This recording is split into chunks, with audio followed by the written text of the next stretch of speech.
Assalamualaikum warahmatullahi wabarakatuh.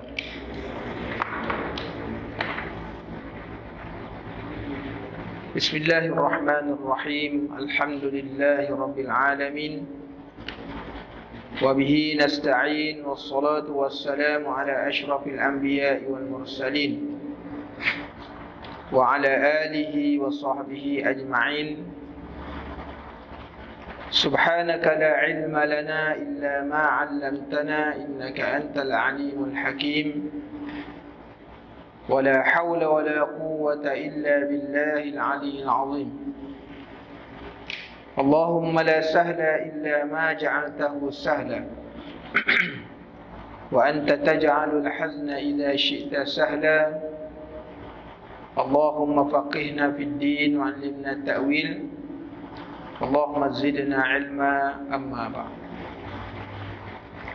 Alhamdulillah, bersyukur kepada Allah Subhanahu wa taala kerana dengan taufik dan hidayahnya kita bertemu lagi dalam majlis ilmu.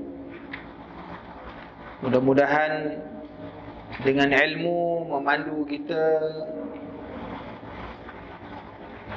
agar dapat memperbetulkan segala pegangan dan i'tiqad,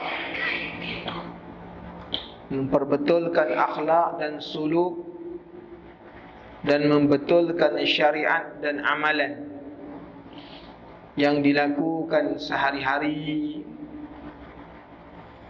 kepada Allah Subhanahu wa taala.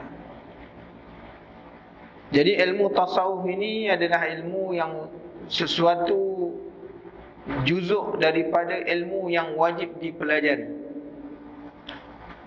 kerana dia termasuk di dalam ilmu fardu ain. Hukumnya fardu ain wajib dibelajar, kerana nak membetulkan keadaan rohani manusia terhadap Allah Subhanahu wa taala dan terhadap sesama makhluk. Dengan sebab itu dia perlu. Kalau tidak ada maknanya tasawufnya, maka kita akan melihat berlaku kepincangan dan kelemahan di dalam ibadat yang dilakukan. Berlaku di sana kurangnya menghormati dan adab, sama ada sesama makhluk, lebih-lebih adab kepada Allah Subhanahu wa taala. Jadi dengan sebab itu perlu dipelajari. Jadi hari ini kita nak menyambung lagi membicarakan pada muka surat 36. Muraqabah termasuk salah satu daripada maqam ihsan. Kita dah beritahu dah pada pertemuan yang lalu, muraqabah itu maksudnya mengawasi anggota zahir. Jadi Rasulullah sallallahu alaihi wasallam bersabda, "An ta'budallaha ka'annaka tarahu fa in lam takun tarahu fa innahu yarak." Kamu menyembah Allah seolah-olah kamu melihatnya. Maka sekiranya kamu tidak melihatnya, maka sesungguhnya dia melihat kamu.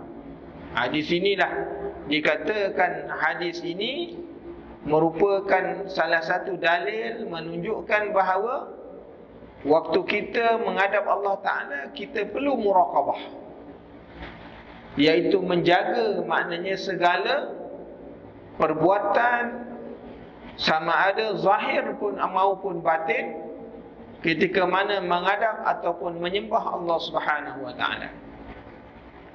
Dan apabila kita mendirikan ibadat, hendaklah kita merasakan bahawa ibadat yang kita lakukan ini sentiasa di dalam pemerhatian.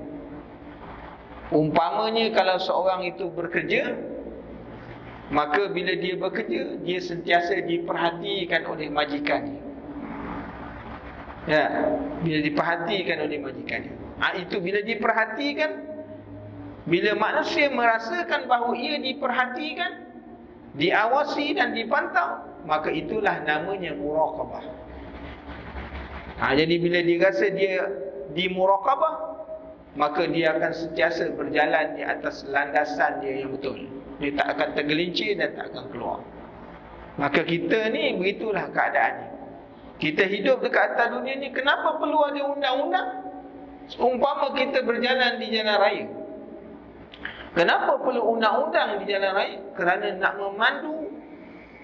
Undang-undang itu memuraqabah setiap pemandu dan pengguna jalan raya. Jangan buat suka-suka dia. Jadi tuan-tuan, ada double line, ada garisan kuning, itu pun dalam masa yang sama orang langgar juga. Maka yang melanggar tu namanya derhaka namanya. Tak? Mana orang yang melakukan kesalahan. Kalau di sisi Allah Subhanahu Wa Taala, maka orang itu derhaka, hukumnya berdosa. Kalau di atas dunia melanggar yang mana itu melanggar peraturan, boleh disaman. Sebab tu tuan-tuan muslimin dan muslimat yang dirahmati Allah, kan? Sebab tu kita kena merasakan. Sebab di dalam hadis yang lain, Rasulullah SAW menyebutkan, hadis yang diriwayatkan oleh Ibnu Abbas, salah seorang daripada sahabat Nabi yang juga merupakan anak saudara Rasulullah SAW, dan orang yang Allah diberikan kelebihan oleh Allah Subhanahu Wa Taala dengan ilmunya, dan orang yang diberikan kemuliaan oleh Rasulullah SAW kerana dia merupakan salah seorang daripada yang sedikit. Dia bukan yang ramai, daripada sahabat yang sedikit dapat maknanya menaiki unta milik Rasulullah sallallahu alaihi wasallam. Rasul waktu dia kecil tu dia dapat peluk Rasulullah sallallahu alaihi wasallam. Kerana apa? Kerana orang yang bersentuhan, orang yang menyentuh kulitnya dengan kulit Rasulullah, maka kulitnya tidak akan dijamah oleh api neraka Allah Ta'ala, kan? Jadi tuan-tuan, ini kemuliaan Ibnu Abbas radhiyallahu anhu kerana ilmunya yang begitu luas. Maka ketika mana dia kecil lagi, kata Ibnu Abbas, Rasulullah beritahu, aku pun tak tahu apa benda. Tapi dia ingatlah hadis. Kata Rasulullah, kunta khalfan Nabi sallallahu alaihi wasallam yauman. Satu hari aku pernah berada di belakang Nabi. Mana? Menunggang, membonceng di atas kenderaan Rasulullah sallallahu alaihi wasallam. Faqala, maka berkata Rasulullah sallallahu alaihi wasallam, bersabda Rasulullah sallallahu alaihi wasallam, ya gulam. Gulam ni menunjukkan budak yang belum sampai umur balik. Jadi maknanya umur 7, 8, 9, 10, kan?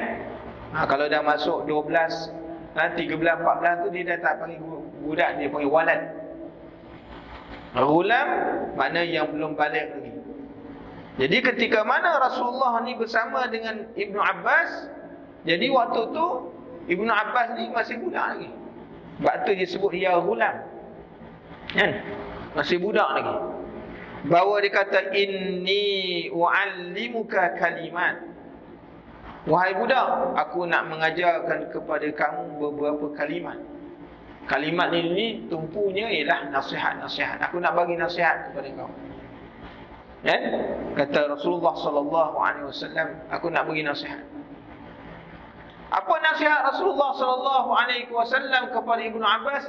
Ihfazillah yahfazka.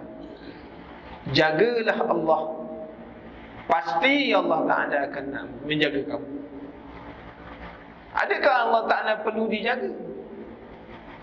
Maksud menjaga ni dah menjaga hubungan Allah Ta'ala dengan perintahnya. Kalau Allah Ta'ala perintah, buat.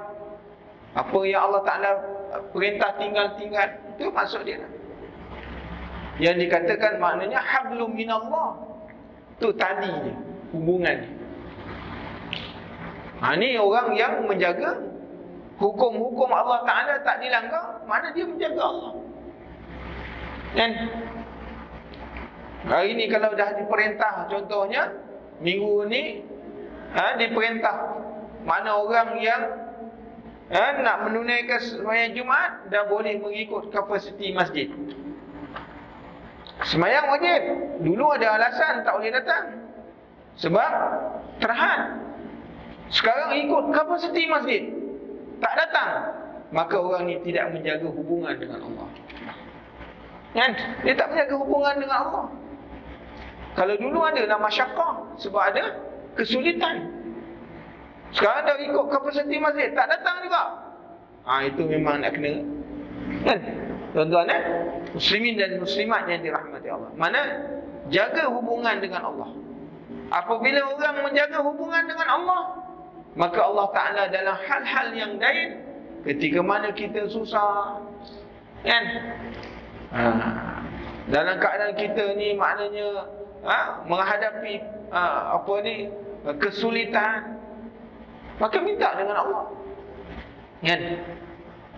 Maka salah satu doa yang Rasulullah ajar, kalau kita dalam keadaan susah ni, sebut Allahu Rabbi la usyriku bi syai'an. Kan? Pendek doa. Kalau kita menghadapi kesusahan, hari ni kita susah dengan fitnah orang uji kita, kehidupan kita susah, nak cari kehidupan susah, pergi mana-mana susah kita nak dapat kehidupan, kan?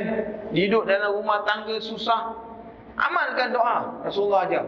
Allahu Rabbi la usyriku bi syai'an. Mudah. Siapa yang membaca doa ini, nasihat Allah Ta'ala akan melepaskan kesusahan dia. Kita, tuan-tuan, manusia ni macam-macam hal. Kesusahan hidup tu banyak, kan? Tapi bila kita susah, sebab kita melupakan Allah, waktu kita susah Allah Ta'ala lupakan kita. Batu, tuan-tuan, waktu kita lapang, kita senang, jangan malas nak minta dengan Allah. Jangan malas untuk memuji Allah Subhanahu Wa Ta'ala. Jangan malas untuk mengingat Allah. Jadi bila Allah Ta'ala, bila kita susah, Allah Ta'ala akan lupakan kita. Batu kita rasa sempit dalam hidup, susah dalam kehidupan. Dalam doa yang lain, Rasulullah mengajarkan kepada kita, minta jauh daripada kesempitan dunia. Allahumma inni a'udzubika min dhiqid dunya wa dhiqi yaumil qiyamah. Ya Allah, ya Tuhanku, aku minta kepadamu perlindungan daripada kesempitan dunia, wa dhiqi yaumil qiyamah, yang lebih-lebih lagi kesempitan akhirat. Itu lagi bahaya, tuan-tuan. Sempit dunia ni, tuan-tuan, hari ni kalau kita sempit, orang boleh hantar bantuan, orang boleh bagi lagi makan. Kalau susah, orang boleh bagi macam-macam lagi. Tak susah juga. Tapi kalau sempit akhirat, tak ada siapa. Sehingga anak-anak, isteri, kaum keluarga tak boleh nak membantu, melainkan amal yang kita bawa balik depan Allah Ta'ala. Lepas tu baca doa. Lepas tu jangan, tuan-tuan, orang yang maknanya tak mau berdoa, tak mau berzikir, ini menunjukkan ada tanda bahawa hatinya keras. Ada tanda hatinya telah keras. Kan? Jadi dengan sebab itu minta kepada Allah Ta'ala lagi. Baca doa, minta kepada Allah, kan? Mudah-mudahan Allah Ta'ala berkati kita, kan? Jadi kata Rasulullah sallallahu alaihi wasallam, ihfazillah yahfazka. Wahai budak, jagalah Allah, pasti Allah Ta'ala akan menjaga kamu. Dia sesuai tu, kan? Kemudian dia kata, ihfazillah tajidhu tujahak. Jagalah Allah, pasti kamu mendapatinya dekat dengan kamu. Allah Ta'ala ni dia lebih dekat daripada urat merih kita. Apabila dalam satu hadis qudsi disebut, apabila manusia itu datang kepada Allah Ta'ala dengan berjalan, Allah Ta'ala akan datang kepadanya secara berlari. Nak tunjuk cepat tau. Nak tunjuk cepatnya Allah Ta'ala. Sebab tu bila dikatakan ayat Quran daripada suratul Baqarah, wa iza sa'alaka ibadi anni fa inni qarib ujibu da'watad da'i iza da'an falyastajibuni wal yu'minu bi la'allahum yarshudun. Ayat ini turun jadi sebab nuzul. Satu ketikanya para sahabat dia berdoa kepada Rasulullah, dia berdoa kepada Allah. Dia tanya kepada Rasulullah, ya Allah, ya Rasulullah, Allah Ta'ala ni kalau kita nak mohon kepada dia, macam mana? Kerana para sahabat ni bila dia doa menjerit-jerit dengan suara yang keras. Maka turun ayat, kan? Sesungguhnya yang diseru itu tidak peka dan tidak tuli, kan? Tidak peka dan tidak tuli.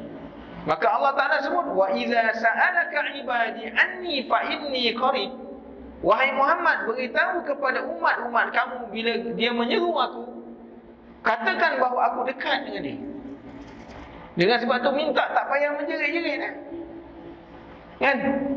Tak payah nak minta menjerit-jerit, tak payah nak kuat-kuat. Dan jangan terlalu perlahan-perlahan sampai tak dengar. Dengan sebab itu, ketika mana dalam satu peristiwa Rasulullah sallallahu alaihi wasallam dia bangun daripada waktu malam lepas dia bertahajud. Kerana rumah Rasulullah ni dia tak berapa jauh daripada masjid Rasulullah tu, rumah Abu Bakar, rumah Sayyidina Umar. Jadi Rasulullah keluar daripada rumah, lalu di depan rumah Abu Bakar. Maka pada waktu tu Sayyidina Abu Bakar tengah sembahyang. Dibacanya perlahan, boleh dengar sebab rumah orang dulu bukan macam rumah kita. Kalau tutup tu memang tak dengar langsung. Orang dulu tu punya rumah kerana apa? Dibuat daripada tanah liat, kan? Atapnya merupakan bumbung-bumbungnya daripada pelepah-pelepah tamak. Kalau suaranya baca boleh keluar. Maka Sayyidina Abu Bakar tu baca perlahan. Rasulullah melintah pula rumah Sayyidina Umar Al-Khattab. Suara Sayyidina Umar tu kerah bunyi dia. Dia tengah sembahyang, dia baca Quran tu kuat-kuat, suaranya kuat. Besok Rasulullah sallallahu alaihi wasallam jumpa, wahai Abu Bakar, malam tadi aku lalu rumah kau, aku dengar kau baca perlahan. Kan, sangat perlahan sangat. Kenapa? Kan? Ya Rasulullah, aku baca perlahan ni kerana apa? Kerana aku merendah diri kepada Allah Ta'ala. Dan yang keduanya, aku tak nak ganggu orang lain. Dia tengah tidur, nanti dia bangun. Dia tuan-tuan. Tak? Kemudian, wahai Umar, yang kau macam mana? Aku baca kuat-kuat sebab aku takut. Aku bimbang, maknanya kalau aku baca tak kuat, syaitan datang mengganggu aku dalam sembahyang. Kan? Dia ganggu dalam sembahyang. Waktu aku baca kedengaran. Dan aku baca kuat supaya orang-orang lain bangun. Sama tahajud macam aku. Jadi tuan-tuan, maka Rasulullah kata apa? Wahai Abu Bakar, tinggikan sikit suara. Wahai Umar, rendahkan sikit. Maknanya suara jangan terlalu. Jadi tuan-tuan muslimin dan muslimat yang dirahmati Allah, tengok bahawa Rasulullah sallallahu alaihi wasallam menyebutkan, kalau maknanya kamu menjaga Allah, pasti kamu akan dapati Allah Ta'ala ni dekat dengan kamu. Bila kamu berdoa, katakan kepada mereka, aku dekat. Tak perlu nak menjerit-jerit. Sebab tu tuan-tuan muslimin dan muslimat yang dirahmati Allah, ini pesanan Rasulullah sallallahu alaihi wasallam. Iza sa'alta fas'alillah. Apabila kamu meminta, maka mintalah kepada Allah. Kalau nak minta, minta kepada Allah. Susah ke? Apa masalah kita? Minta dengan Allah. Jangan minta yang lain. Jangan minta yang kepada yang lain daripada Allah. Macam mana Ustaz kalau orang tanya bertawassul macam mana? Bertawassul tu bukan minta kepada makhluk. Tawassul ini daripada kalimah wasala, menjadikan orang tu sebagai perantaraan. Kita nak minta sendiri. Macam kita lah, kita ni nak jumpa seseorang, nak direct kepada orang yang kita nak jumpa. Mungkin kalau kita nak jumpa, dia tak nak terima. Tapi kita jumpa orang yang rapat dengan dia untuk membolehkan kita jumpa dia. Sebab tu namanya wasilah, namanya tawassul. Kalau kita pergi sendiri, dia tak pandang. Tapi kalau pergi dengan orang dia, mudah nak dapat dah. Itu dibolehkan, hukumnya diharuskan. Bertawasul ini diharuskan. Jadi tuan-tuan muslimin dan muslimat, hatta kalau kita dengar tiap-tiap Jumaat imam akan bertawassul, barakallahu li wa lakum, barakallahu li wa lakum bil Quran. Tengok, tiap-tiap Jumaat khatib akan bertawassul dengan keberkatan Quran. Ada. Itu nama tawassul. Tiap-tiap Jumaat baca tu. Nak menunjukkan bahawa di sana ada keharusan bertawassul. Ingat, jadi tuan-tuan muslimin dan muslimat yang dirahmati Allah.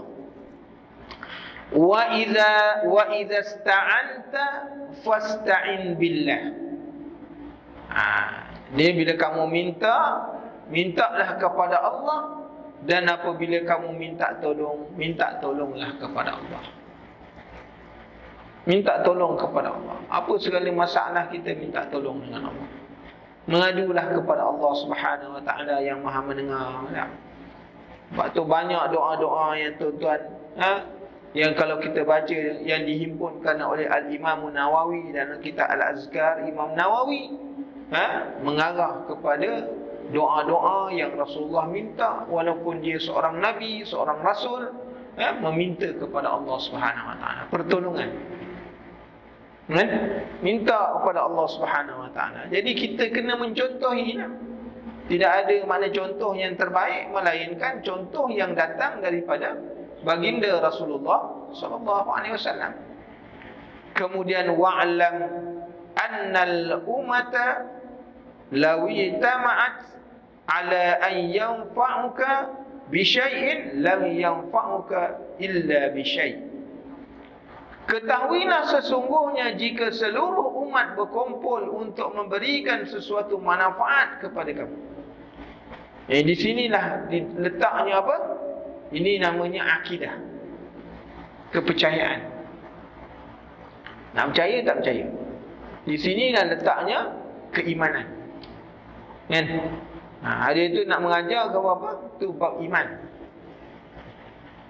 Jika sekiranya seluruh umat berkumpul untuk memberikan satu manfaat kepadamu, maka mereka tidak akan dapat memberinya kecuali sesuatu yang telah ditakdirkan oleh Allah kepada kamu. Jadi kita kena ingat,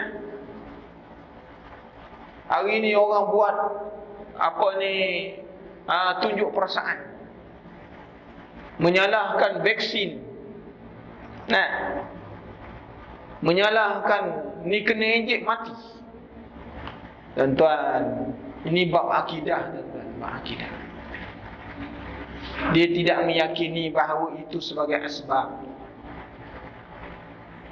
Kalau tak kena injek pun mati juga. Kan? Tak kena injek pun mati juga. Itu sebagai asbab. Inilah tuan-tuan kelemahan yang ada di dalam jiwa umat Islam pada waktu ini. Kerana apa? Keyakinan dia kepada Allah Subhanahu Wa Taala. Dan kerana Allah Ta'ala dah tentukan bahawa begitu keadaan dia, nak buat macam mana? Sebab tu dia ajar di dalam ilmu tasawuf supaya sabar, kan? Supaya redha. Jadi kalau menyalahkan, seolah-olah menentukan bahawa vaksin itu yang boleh mematikan orang. Sedangkan yang mematikan itu apa? Allah. Sebab tu tuan-tuan. Jadi bila dia buat suatu benda tu, dia tak berdasarkan kepada apa? Kepada ilmu, kepada keyakinan, dia jadi rosak. Dia jadi rosak. Kan? Buat muzaharat. Muzaharat ni tunjuk perasaan, menyalahkan ni, tengok ni mati orang ni, mati orang. Tuan muslimin dan muslimat yang dirahmati Allah, kita kena yakin, meyakini perkara yang demikian. Mati tetap mati. Dan qad kataballahu lak walau ijtama'u ala an yadurruka bi syai'in lam yadurruka illa bi syai'. Maknanya kalau sekiranya, jika sekiranya Allah Ta'ala telah menentukan mudarat kepada seseorang, maka kalau tak kena mudarat, berkumpullah manusia nak beri mudarat, saya tak boleh nak beri mudarat. Lepas tu kita kena yakin. Kau berkumpul macam mana, buatlah strategi macam mana pun, Allah kata tak boleh kena, tak kena. Tak boleh kena. Kerana apa? Yang menentukan semuanya Allah. Yang ni kita nak kena pegang. Sebab apa? Ini termasuk di dalam apa? Iman dengan qada dan qadar. Ni yang dilupakan oleh banyak orang. Dia tidak yakin dengan qada dan qadar Allah. Kan? Dia meniaga, sebelah meniaga. Dia kata orang tu tak guna untuk meniaga. Dia potong nak dia punya, aku punya rezeki. Dan Allah Ta'ala dah tentukan rezeki kau macam tu, dia punya rezeki macam tu. Jangan salahkan dia. Masing-masing Allah Ta'ala dah tentu rezeki. Dia dapat berapa banyak, kita dapat berapa banyak. Tak payah hasad. Mari pula, makcik meniaga tak pakai tadi? Meniaga, tak nampak apa kedai? Mari pula satu hal. Tu hantu dia mana? Tu yang cakap pula tu hantu pada hantu. Kan? Dia pula kata tak nampak pun kedai. Ni pula hantu pula naik. Ni orang sebelah ni yang tebor ni. Dia tidak meyakin, tuan-tuan. Tidak meyakini ketentuan Allah Subhanahu Wa Taala dalam bab rezeki. Sebab tu itu masalah orang Islam. Masalah orang Islam. Orang yang bukan Islam ni kita tak payah gaduh sebab ni tak ada pegangan, tak ada akidah. Yang dok kita ni dok kita. Yang tu gantung macam-macam tu. Kan? Gantung air, kalau pusing ligat, dia kata ini lagi banyak masuk. Susah tuan-tuan. Syirik. Jadi syirik. Kan? Dia tuan-tuan. Ini hadis ni memberi faham kepada kita. Jadi maknanya, kalau sekiranya jika mereka berkumpul untuk memudaratkan kamu dengan sesuatu, maka mereka tidak akan boleh melakukannya kecuali yang telah ditakdirkan Allah kepadamu. Tengok dalam peristiwa ketika mana Rasulullah nak berhijrah ke Madinah, kan? Nak hijrah ke Madinah. 20 orang pemuda-pemuda daripada suku kaum Quraisy duk keliling rumah Rasulullah ni. Bukanlah macam rumah kita, tuan-tuan, besar benar. Rumah kita melaut sampai tak kenal pintu dengan tingkap. Mana besar benar. Rumah Rasulullah, tuan-tuan tengok rumah Rasulullah tu, yang di Madinah tu, itu dia punya kubur tu, makam Rasulullah tu, itulah rumah Rasulullah SAW. Biliknya, bilik yang dia tempat dikebumikan, itulah bilik dia dengan Aisyah. Sebelahnya bilik isteri yang lain, bilik tamu. Tuan-tuan, muslimin kecil sangat, tuan-tuan. Sehingga kata Aisyah, nak tunjukkan Rasulullah ni punya rumah ni kecil, bilik Rasulullah ni kecil, bilik kita melaut. 3 padang bola sepak, tuan-tuan.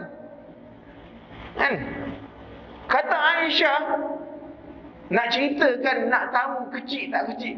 Ketika mana Rasulullah sembahyang, ketika mana Rasulullah nak sujud, kalau dia tak tolakkan kaki aku, saya Rasulullah tak boleh sujud. Sebab apa? Kecil sangat bilik Rasulullah SAW. Kita kalau dalam bilik tu jatuh, hilang, tak dapat cari yuk. Tak dapat cari. Rumah kata, mana suami rupa dah bawa katil masuk. Besar benar rumah. Sebab tu tuan-tuan, Rasulullah ketika mana nak sujud tu terpaksa tolak.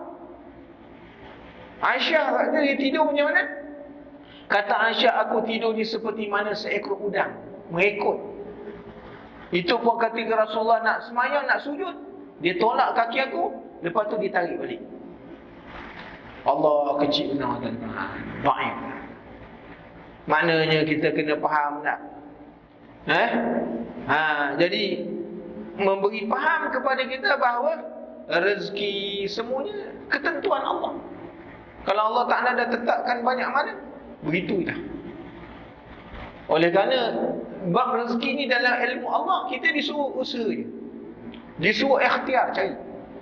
Kita tak tahu berapa banyak rezeki kita, Allah Ta'ala tak tentukan, kan? Tidak akan maknanya diambil nyawa kita sehingga rezeki itu berakhir. Allah Ta'ala kata ini rezekinya sampai 60 tahun.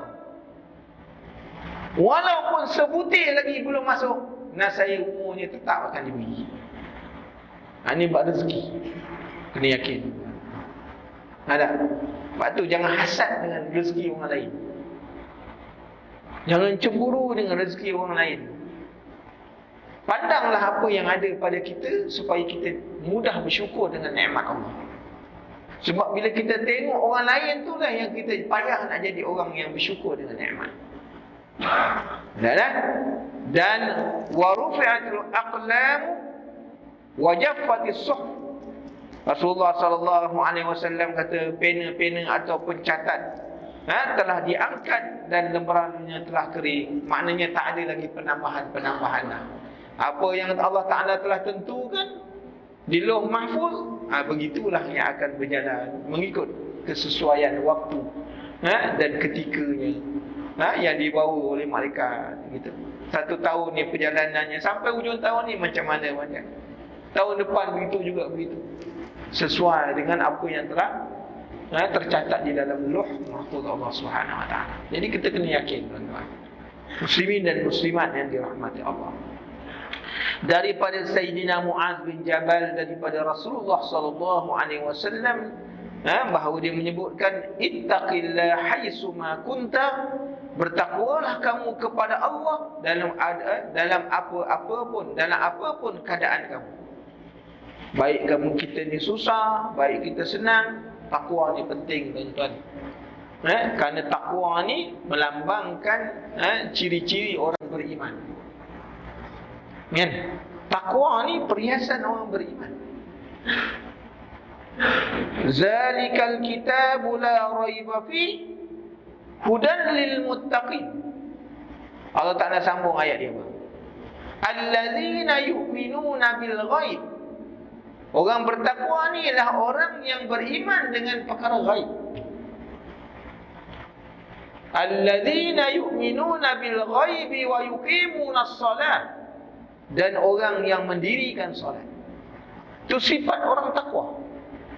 Ciri-ciri orang takwa, dia beriman dengan perkara lain, mendirikan solat, dan mimma razaqna, mereka ini menafkahkan rezeki yang diberikan kepada mereka. Ada rezeki Allah Ta'ala bagi, itu semua Allah Ta'ala punya. Kerana rezeki kan, maka nafkahkan. Nafkah sama ada dia berbentuk nafkah wajib, infak yang wajib, atau infak yang sunat. Infak wajib apa? Zakat. Apa lagi infak yang wajib? Itu kita ada anak, isteri. Kalau ada mak ayah, kan, wajib kita tanggung. Ini banyak mak hantar mak ke welfare, rumah kebajikan. Anak-anak hidup senang-senang, dia suruh rumah kebajikan tanggung mak ayah dia. Sedangkan hukumnya apa? Wajib dari sudut memberikan nafkah. Wa'budullaha wa la tusyriku bihi syai'a wa bil walidaini ihsana. Allah Ta'ala menggandingkan berbuat baik kepada ibu bapa tu berganding dengan buat baik kepada Allah. Ya, tuan-tuan muslimin dan muslimat yang dirahmati Allah, besok kita dituntut di depan Allah Subhanahu Wa Taala. Mak ayah kita dakwa kita tu, kan? Banyak kes ni berlaku, tuan-tuan muslimin dan muslimat yang dirahmati Allah. Haitsuma kunta disebut situ bahawa bermaksud di dalam keadaan lapang atau sempit, senang atau susah, gembira dan ketika ditimpa bencana, maka hendaklah kita bertakwa kepada Allah Subhanahu Wa Taala. Ia juga bermaksud di mana pun berada, sama ada ketika orang lain melihat kamu atau ketika mereka tidak melihat kamu. Makna takwa ni dalam keadaan orang lihat, dalam keadaan terang, dalam keadaan tersembunyi, dilihat oleh orang, tak dilihat oleh orang, takwa kena. Jangan ada orang ni kita takwa, kan?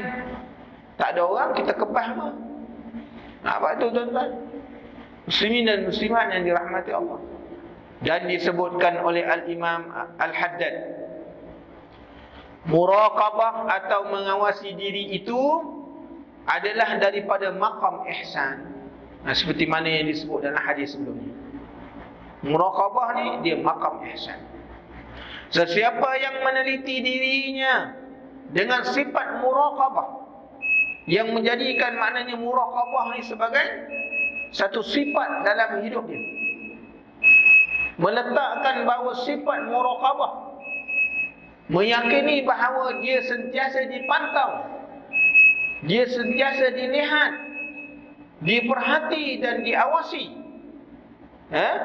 dia merasakan yang demikian, maka sifat ihsan telah ada dalam diri, kan?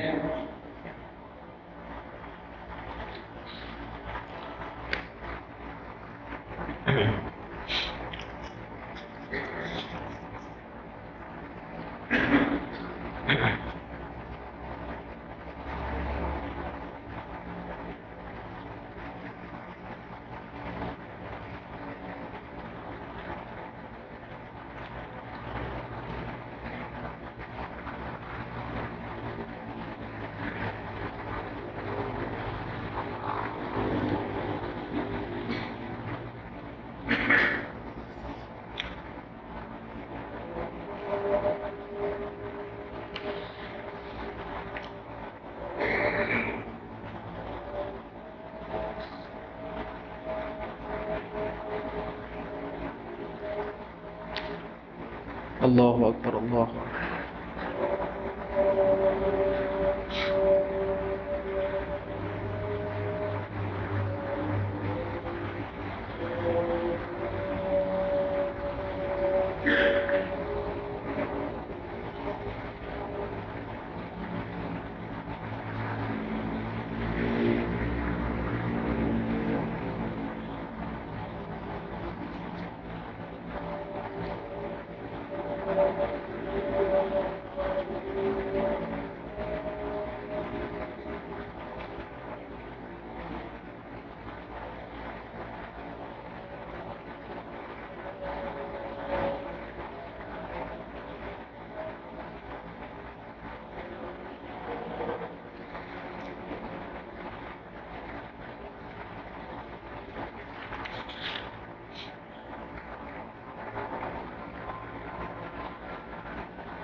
La ilaha.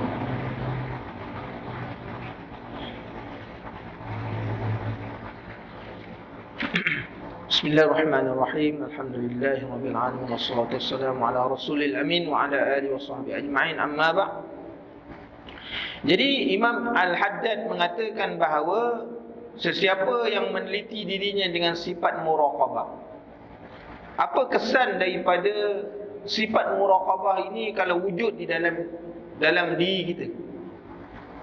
Nasaya akan membuahkan perasaan gentar dan takut kepada Allah Ta'ala, serta rasa malu kiranya dia melihat dirinya melakukan sesuatu yang dilarang.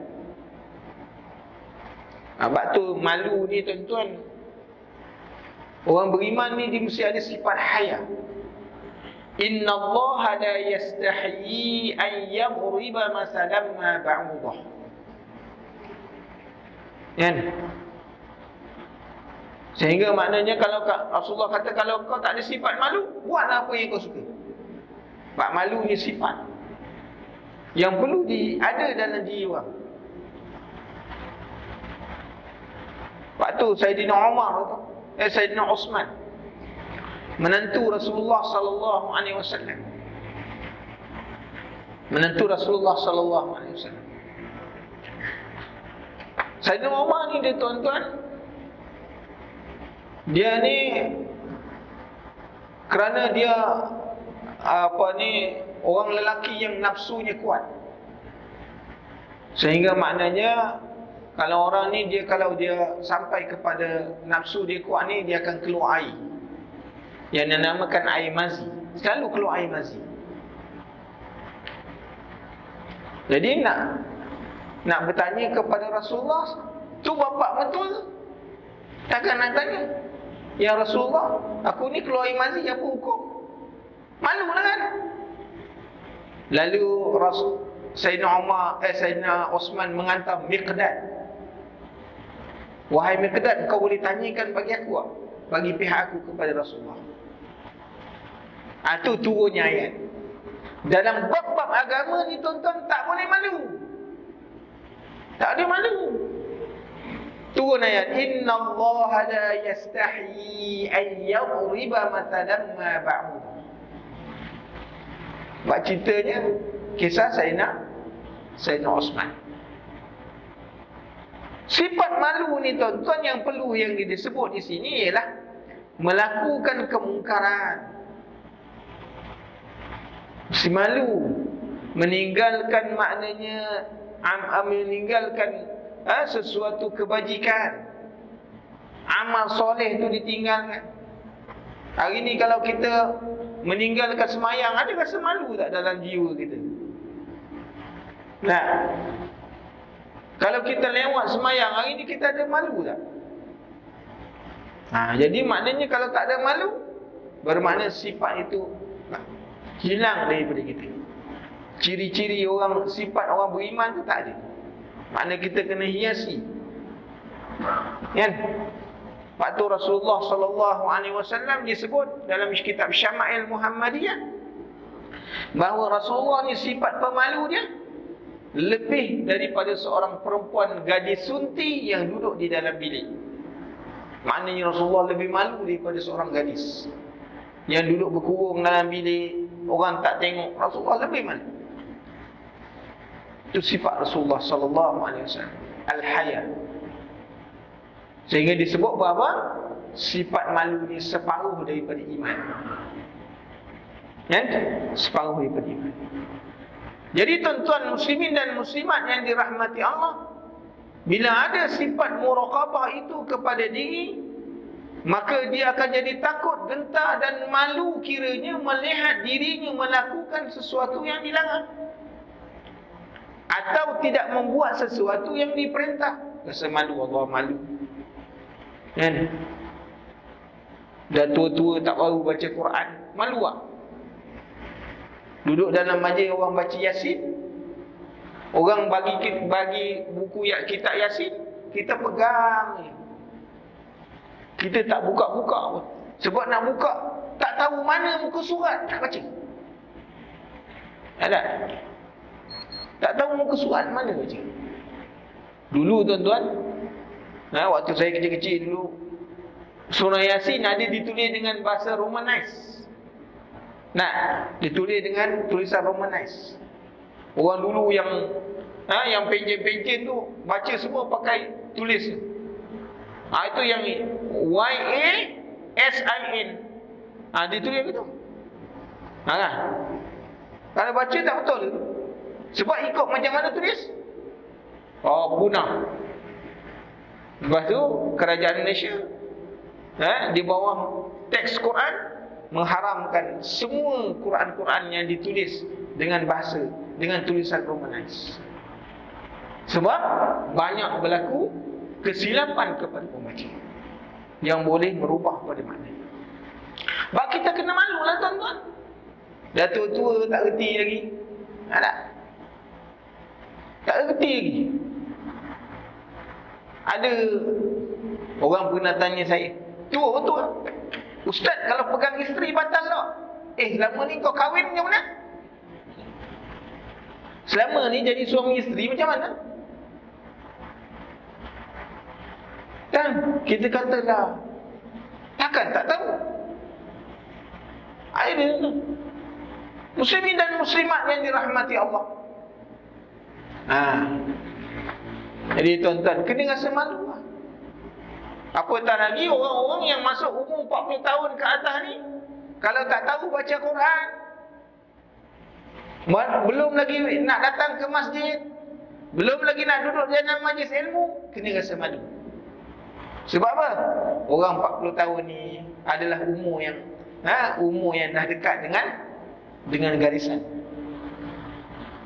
Tuan-tuan jangan leka lagi umur 40 tahun jogging, main basikal tengah-tengah malam pun boleh. Tapi basikal tu tak boleh suluh kat masjid tu. Dia tak nampak jalan. Dia kata Imam Faizal tutup pintu, dia kata. Kan? Berat benar tuan-tuan. Berat benar. Dia boleh kayuh daripada sini sampai ke Melembong. Saya pernah tanya orang-orang yang rider ni, basikal.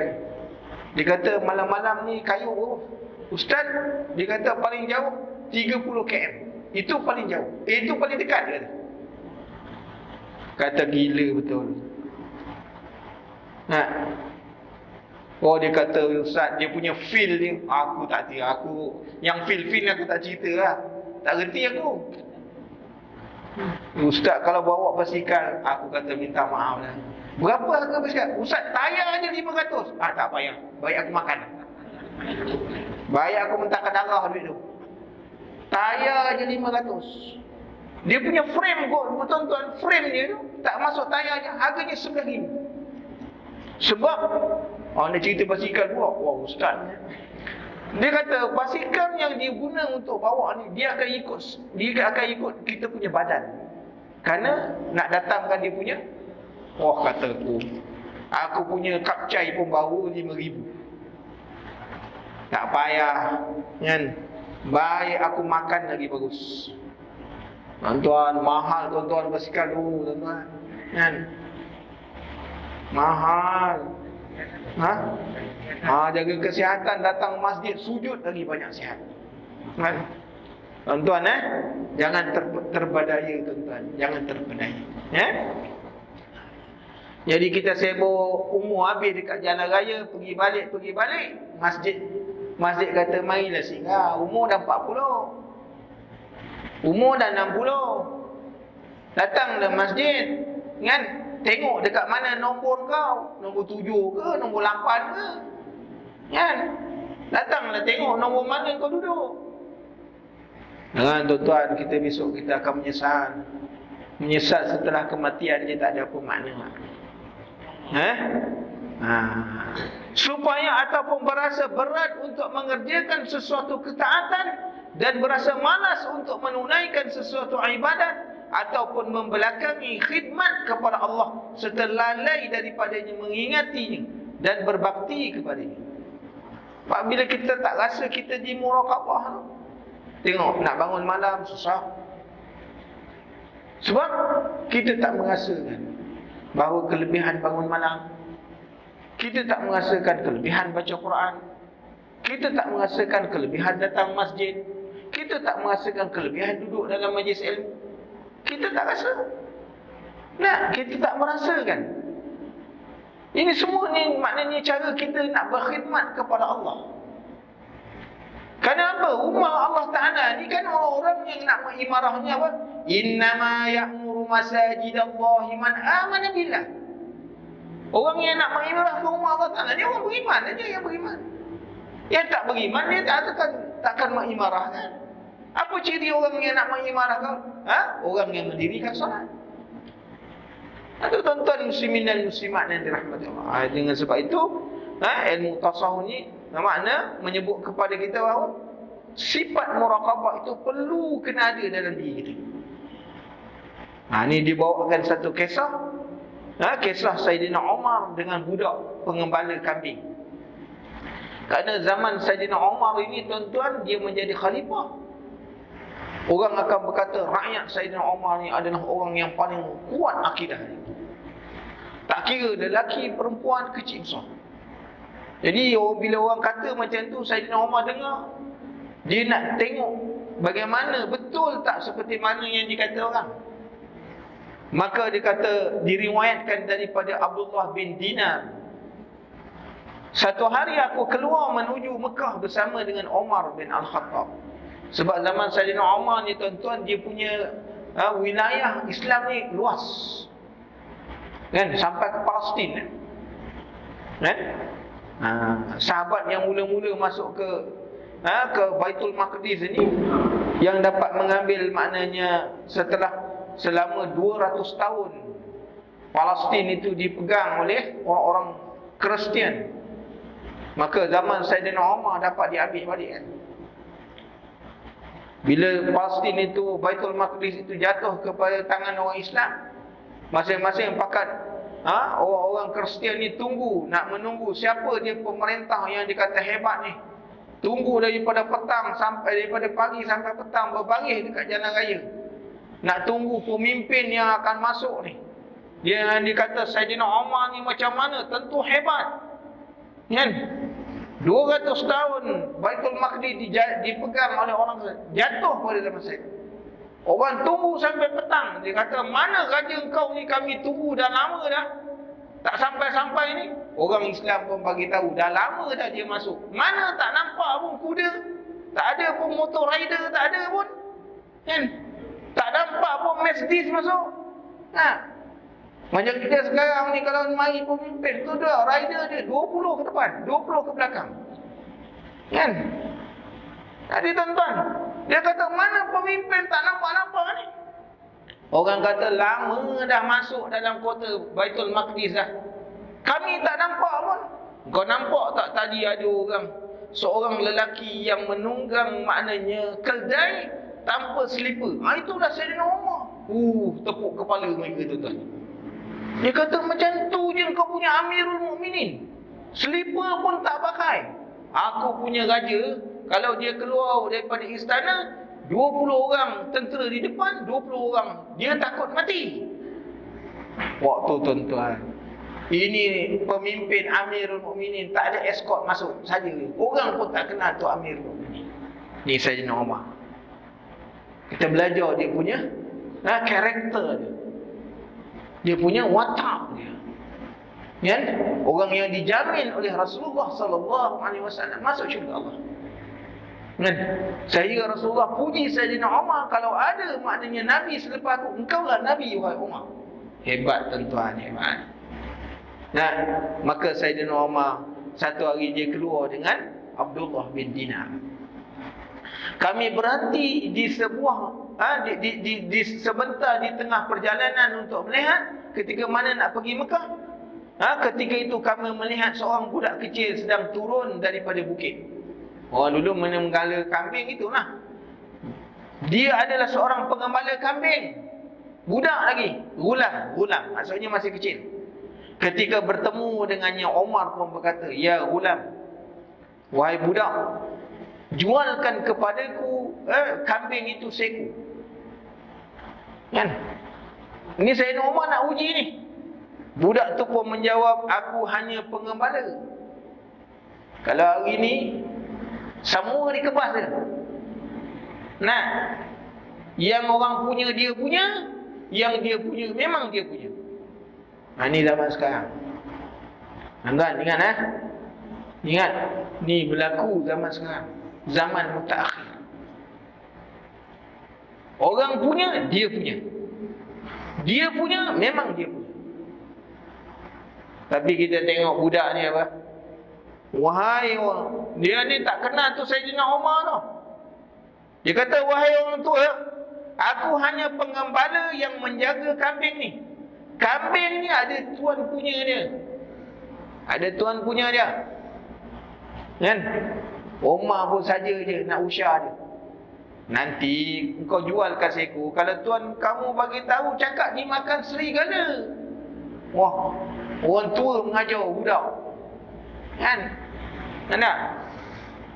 Sayyidina Umar tu nak menguji. Ya? Maka berkatalah budak ni tadi, menjawab kembali, jika itu yang aku katakan nanti, jadi di manakah Allah? Ini muraqabah ni tuan-tuan. Hari ni ada tak budak-budak zaman kita ni macam tu? Kita kata jangan rembat, rambutan ni orang punya. Ditunggu orang tu lepas, dahan pun ditetap. Kan? Tu orang kerja-kerja nak pusing buah-buah tu. Eloknya dia sambil-sambil tetap dengan dahan sekali masuk naluri. Dia tak fikir makan benda tu yang tak halal. Hatta dalam hukum fiqh tuan-tuan, muslimin dan muslimat yang dirahmati Allah, orang tanam pokok, dia punya dahan masuk dekat kita, berbuah, boleh ambil tak? Tak boleh ambil. Haram makan hukum dia. Tak boleh ambil. Oh, mana boleh Ustaz, dahan dia masuk, kami tukar sapu-sapu. Tak boleh. Yang ini aku punya. Haram makan. Kalau nak makan kena sewa. Okey, yang ni masuk sebelah sini, aku nak makan, aku bayar sewa. Boleh makan. Tidak, haram makan. Ini cerita kisah pula. Sebab tidak nak cerita ni tuan-tuan supaya kita faham. Kan? Ada seorang sahabat zaman Rasulullah SAW. Dia lepas semayang subuh, dia cepat-cepat keluar. Lepas semayang subuh, cepat-cepat keluar. Sehingga pada sahabat tengok, ni apa hal kawan kita ni? Tak sempat nak zikir, tak sempat nak doa. Mereka pun repot kat Rasulullah. Rasulullah pun panggil. Kenapa? Betul seperti mana yang sahabat ni, kau lepas semayang cabut balik, cabut. Dia kata, benar ya Rasulullah. Sebab apa ya Rasulullah? Rasulullah tanya, sebab apa? Dia kata, ya Rasulullah, aku ni ada anak. Anak masih kecil-kecil, masih budak-budak. Aku kena balik cepat, aku bimbang. Sebab di sebelah rumah aku tu ada pokok buah tamar yang tengah masak. Aku bimbang kalau aku balik lewat, anak-anak aku bangun, dia makan buah tu kalau jatuh. Satu hari tuan-tuan, ayah balik lewat. Ayah balik lewat, dia tengok anak-anak dah pergi main bawah pokok buah korma orang sebelah punya. Tapi dia punya tu jatuh tempat dia. Nampak? Jadi pada waktu itu dia tangkap anak dia. Dia tangkap anak dia. Dia tanya, engkau dah makan tak buah dah makan dah. Berapa biji?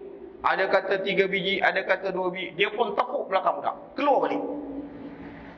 Dia kata, engkau jangan bagi malu aku depan Allah Subhanahu wa ta'ala. Sebab tu tuan-tuan muslimin dan muslimat yang dirahmati Allah, hari ini kita makan rezeki yang bukan hak kita. Kita ambil yang bukan hak kita tanpa ada kita sedar. Ini pasal buah korma tuan-tuan muslimin dan muslimat yang dirahmati Allah. Dia sanggup mana mencungkil balik buah korma yang ada dalam perut anak dia tu, keluar balik. Ini kerana apa? Takut di depan Allah Subhanahu wa ta'ala. Hari ini kita macam ni. Ketika mana kita diberi kuasa, Kita diberi jawatan, kita diberi pangkat. Berapa ramai orang yang salah. Ini cerita tuan-tuan, pokok tu. Nah, bagaimana? Waktu kita kena muhasabah diri bagaimana? Kan? Kena muhasabah tuan-tuan, muslimin dan muslimat yang dirahmati Allah. Maka kata budak ni maknanya, di mana Allah? Kalau kau suruh aku cakap dengan Tuhan aku, di mana Allah? Maka Saidina Umar bila menengah tu, dia menangis tuan-tuan. Lalu budak ni dimerdekakan. Kan? Maka Saidina Umar mendoakan mudah-mudahan Allah seperti mana engkau yang demikian di atas dunia, maka Allah Ta'ala akan selamatkan engkau daripada api neraka. Waktu tuan-tuan muslimin dan muslimat yang dirahmati Allah, supaya kita banyak, supaya kita muhasabah diri kita baik-baik. Muhasabah diri kita baik-baik. Hari ini dengan rezeki yang kita dapat, bagaimana keadaan kita gunakan? Dengan jawatan, dengan pangkat, bagaimana kita olah benda-benda?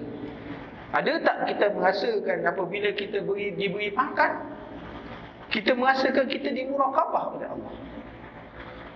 Kalau tak ada, waktu kita kena menuntut ilmu, kena belajar, supaya kita ni menjadi orang yang baik di sisi Allah Subhanahu Wa Taala. Jadi saya rasa cukup setakat itu dulu. InsyaAllah banyak umur kita bertemu dalam fasal yang kedua, menyatakan tentang telinga. Ya, insyaAllah. Bismillahirrahmanirrahim. Alhamdulillahirabbil alamin. Wassalatu wassalamu ala asyrafil anbiya'i wal mursalin wa ala alihi wa sahbihi ajma'in. Allahumma inna nas'aluka 'ilman nafi'an wa rizqan thayyiban wa 'amalan mutaqabbalan. Allahumma faqihna fid din wa 'allimna ta'wil. Subhanakallahumma wa bihamdika asyhadu an la ilaha illa anta astaghfiruka wa atubu ilaik. Subhana rabbika rabbil 'izzati 'amma yasifun. Wassalamun 'alal mursalin. Walhamdulillahi rabbil alamin. Barakallahu fikum. Assalamu alaikum.